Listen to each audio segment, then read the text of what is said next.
So hello dear students, आज हम class 10th के इकोनॉमिक्स के चैप्टर नंबर 2 के बारे में बात करेंगे, जिसका नाम है sector of Indian economy. Sector of economic activities के पॉइंट ऑफ व्यू की अगर बात करें तो इसको 3 पार्ट में डिवाइड करने का काम किया गया है: प्राइमरी सेक्टर, सेकेंडरी सेक्टर और tertiary sectors. When we talking about the primary sector, it's mean what? The when we produce a goods for by exploiting the natural resources, it is an activities of the primary sector, also known as an agriculture and related sectors. Means ये कि जब हम क्या करते हैं, natural resources का इस्तेमाल करके किसी प्रोडक्ट या गुड्स को प्रोड्यूस करने का काम करते हैं, तो इस तरह की एक्टिविटीज़ को हम प्राइमरी सेक्टर्स कहते हैं। इसे नॉर्मली हम दूसरे नाम यानी एग्रीकल्चर सेक्टर्स या एग्रीकल्चर से रिलेटेड सेक्टर्स के नाम से भी जाना जाता है। दूसरी अगर हम बात करते हैं secondary sectors, the natural products are change into another form of या into other form of forms through the way of manufacturing. It is also known as a industry sectors या इंडस्ट्रियल सेक्टर्स। मतलब ये कि जो natural resource यानी कि वो resources जो प्राइमरी सेक्टर्स हमको मिलते हैं, हमको क्या करते हैं सेकेंडरी सेक्टर्स में लाके उनकी जो नेचुरल वैल्यूज़ हैं उनको चेंज करके दूसरे किसी प्रोडक्ट में कन्वर्ट कर देते हैं, उसको दूसरे प्रोडक्ट में बनाने का काम करते हैं। इस तरह की सिचुएशन को हम क्या बोलते हैं? सेकेंडरी सेक्टर्स बोलते हैं, जिसको पॉपुलरली हम इंडस्ट्रियल सेक्टर्स के नाम से भी जानते हैं।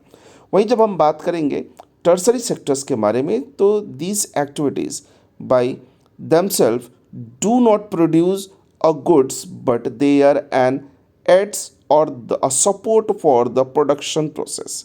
It is also known as a service sectors.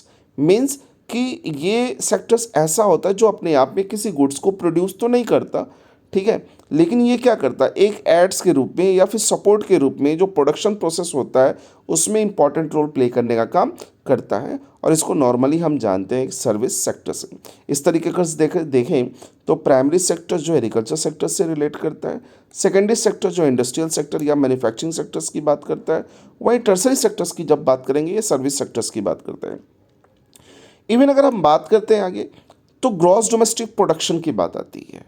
कहते the total value of the final goods and services produced in each sector during a period या particular year provided to the total production of the sectors for the that year. Means ये कि अगर इसको और छोटे से simple से word में बात करें तो all the final goods which is produce in a domestic or the physical years in a domestic territory, that is represent domestic product or gross domestic product।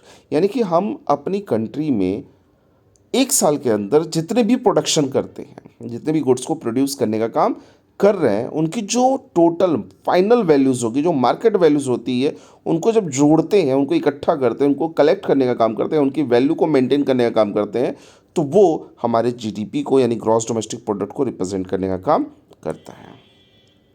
अब बात आती है rising the importance of the tertiary sectors. Tertiary sectors की क्या importance है? तो first, in any country the several services such as a hospital, education institution, defence, transport, banks etcetera are required. यानी कि किसी भी कंट्री की अगर बात करें तो बहुत सारी सर्विसेज की रिक्वायरमेंट होती है, जैसे कि हॉस्पिटल की, एजुकेशनल इंस्टीट्यूशंस की, डिफेंस की, ट्रांसपोर्टेशन की, बैंकिंग एक्सेट्रा, इन सब की रिक्वायरमेंट होती है, और ये प्रोवाइड कराता है कौन? सर्विस सेक्टर यानी कि टर्सरी सेक्टर्स।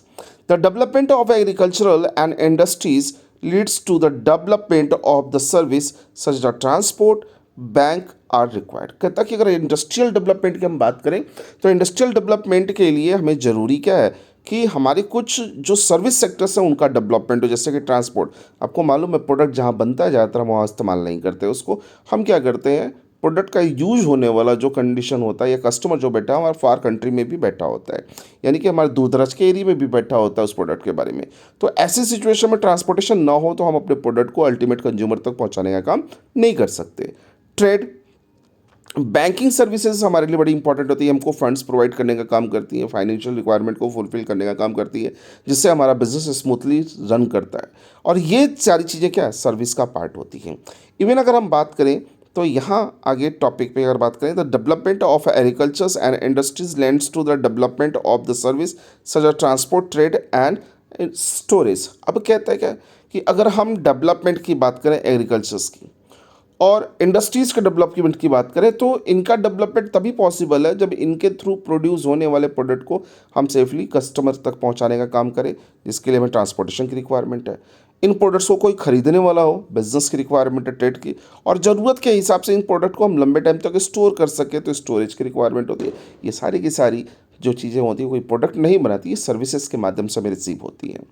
फिर हम बात करें कि as a income level raise the certain sections of the people start demanding many more services like a tourism, shopping, private hospitals and a private school etc.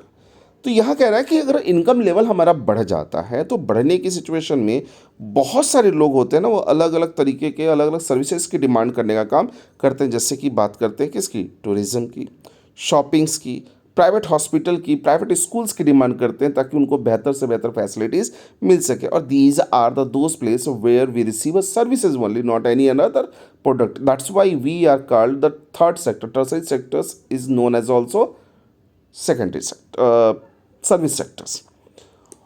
Over the past decade, so for or so certain new services such as those based on the information and communication technology. कहता है कि समय बीतने के साथ साथ पिछले कुछ दशक की अगर बात करें तो हमारे पास कुछ नई सर्विसेज आई हैं। जैसे इंफॉर्मेशन और कम्युनिकेशन टेक्नोलॉजी की अगर बात करें, इंफॉर्मेशन टेक्नोलॉजी हो गया, कम्युनिकेशन की बात करें, तो अब क्या हो सकता है, हमारा जो सर्विस का दायरा है वो बढ़ गया है, जिसकी वजह से हम कम्युनिकेशन के लेवल को बहुत जल्दी एक दूसरे तक पहुंचाने का काम कर सकते हैं, यानी कि मैसेज सिस्टम हमारा बढ़ गया है। कम्युनिकेशन की अगर हम बात करते हैं, इंफॉर्मेशन या कम्युनिकेशन टेक्नोलॉजी की अगर बात करते हैं, तो कम्युनिकेशन जो होता है वो एक मीडियम ऑफ एक्सचेंज होता है, जिसके माध्यम से हम क्या करते हैं, अपने मैसेज को एक जगह से दूसरे तक कन्वे करने का काम करते हैं।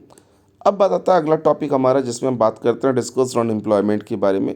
डिस्कस ऑन एम्प्लॉयमेंट का क्वेश्चन अक्सर बोर्ड एग्जामिनेशन में पूछ लेता है। तो इसका जो कंटेंट है कि हमारी जो रिक्वायरमेंट है उससे ज़्यादा जहाँ पे अगर लोग काम करते हैं, यानी कि वर्क फोर्स हमारा कम है और इंगेजमेंट जो हमारा है लोगों का, यानी लेबर फोर्स हमारे पास ज़्यादा है, तो जितने लोग वर्क फोर्स की रिक्वायरमेंट से ज़्यादा हैं वो क्या किस कैटेगरी को रिप्रेजेंट करते हैं, डिस्कस ऑन एम्प्लॉयमेंट को। यानी कि ज़रूरत से ज़्यादा, जितनी ज़रूरत है उससे ज़्यादा लोगों का होना या किसी जॉब ऑफ टास्क को परफॉर्म करना, वो डिस्कस्ड ऑन एम्प्लॉयमेंट को रिप्रेजेंट करने का काम करता है।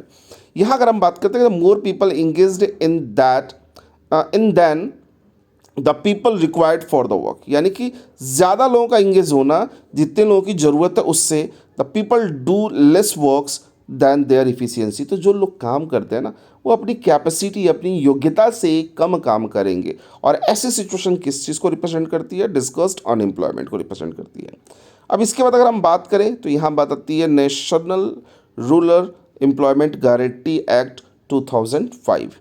इसमें जिसे हम कहते हैं नरेगा बोलते हैं, अक्सर ये क्वेश्चन पूछ लेता है इसके बारे में। तो इसमें वर्क क्या है, तो कहता है 100 days work guarantee in a year by the governments जो होती है हमारी सरकार जो है, वो 100 दिन की जॉब गारंटी की बात यहाँ पे करती है। फिर कहता है if the government fails in its duty, या हाँ duty to provide the employment, it will given the unemployment allowance. अब गवर्नमेंट क्या करती है, अगर 100 दिन की जो बात करती है उस 100 दिन वो ड्यूटी अगर नहीं दे पाती है, तो बाकी टाइम के लिए गवर्नमेंट क्या करेगी, अनएम्प्लॉयमेंट अलावेंस, यानी कि काम न होने के बावजूद भी उन्हें कुछ पेमेंट करने का काम करेगी। और कहता है type of the work given to improve the production of the land. इसमें जो ज़्यादातर वर्क जो होते हैं वो जो प्रोडक्शन होता है लैंड्स का, उसको इम्प्रूव करने से रिलेटेड, यानी कि वो प्रोडक्टिविटी को बढ़ाने से रिलेटेड होते हैं। अब हम बात करेंगे ऑर्गेनाइज सेक्टर्स की। तो जब ऑर्गेनाइज सेक्टर्स की हम बात करते हैं तो ये क्या होता है, ये एक ऐसे सेक्टर्स होते हैं जिस पे गवर्नमेंट के रूल्स एंड रेगुलेशन वर्क करते हैं।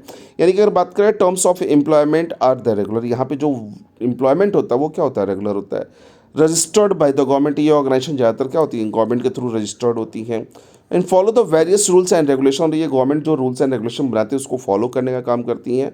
और it has a some formal process and the procedures. ये क्या होती है, इनका जो रिक्रूटमेंट का प्रोसीजर होता है वो उनकी अपनी कुछ फॉर्मल प्रोसेस होती हैं, प्रोसीजर्स होती हैं, जिसको फॉलो करके ये लोगों को हायर करने का काम करती हैं। वहीं अनऑर्गेनाइज सेक्टर्स की बात करें तो ये small and started units which are largely outside the control of the government. ये ज़्यादा छोटा होता है और बहुत बिखरा हुआ यूनिट्स होता है जो गवर्नमेंट के कंट्रोल में नहीं होता, यानी गवर्नमेंट इसके रूल्स एंड रेगुलेशन पूरी तरीके से अप्लाई नहीं होते। इवन अगर हम बात करें, there are the rules and regulation but these are not followed, मतलब यहाँ पे भी कुछ रूल्स एंड रेगुलेशन होते हैं लेकिन ये फॉलो नहीं होते। उसके साथ कहते हैं एम्प्लॉयमेंट इज़ नॉट सिक्योर्ड। यहाँ पे अगर हम बात करें ऑर्गेनाइज सेक्टर में जो जॉब होती है वो सिक्योर्ड होती है, लेकिन वहीं अनऑर्गेनाइज की बात करें तो जॉब सिक्योर्ड नहीं होता है। कुछ क्वेश्चंस यहाँ पे रखे गए हैं एक इंपॉर्टेंट पॉइंट ऑफ व्यू पे, जिससे अगर do you think that the classification of the economic activities into the primary secondary and tertiary sectors is useful. क्या ये आप सोचते हैं कि जो हमारे प्राइमरी सेकेंडरी और टर्सरी सेक्टर्स हैं जो क्लासीफाई किया गया इकोनॉमिक एक्टिविटीज़ को, ये यूजफुल है? अगर है तो कैसे, उसके बारे में एक्सप्लेन करने की बात करता है। फिर कहता है how is the tertiary sectors difference from the other sectors. Tertiary sectors जो है ना, वो जो प्राइमरी और सेकेंडरी सेक्टर्स हैं इनसे कैसे अलग है, उनको एग्जाम्पल के माध्यम से लेके आपको बताने की बात करता है। और थर्ड क्वेश्चन कहता है कि what do you understand by the discussed on employment. जो डिस्कस्ड ऑन एम्प्लॉयमेंट होती है उसके बारे में आप क्या जानते हैं, और उनको एक एग्जाम्पल दे के अर्बन और रूरल की सिचुएशन में इसको क्या करना है, आपको डिफाइन करने का काम करना। फिर कहता है tertiary sectors is not playing any significant roles in the development of the Indian economy. कहता है कि जो टर्सरी सेक्टर होता है ना, वो हमारी इकोनॉमिकल डेवलपमेंट कोई सिग्निफिकेंट, कोई इंपॉर्टेंट रोल प्ले नहीं करता है। अगर आप इससे एग्रीड हैं तो एक रीज़न देते हुए अपने जो आंसर आप दे रहे हैं, अगर यस है तो क्यों है, नो है तो क्यों है, उसको एक सेटिस्फैक्ट्री रीज़न देते हुए लिखने का काम करना है। सो डियर स्टूडेंट्स, ये हमारा एक शॉर्ट रिव्यू हो जाता है हमारे चैप्टर नंबर 2 का। और इसके साथ ही ये जो क्लिप है या ये कहिए ये जो समरी है वो ख़त्म होती है। Thank you. I hope so कि ये आपको हेल्प करे।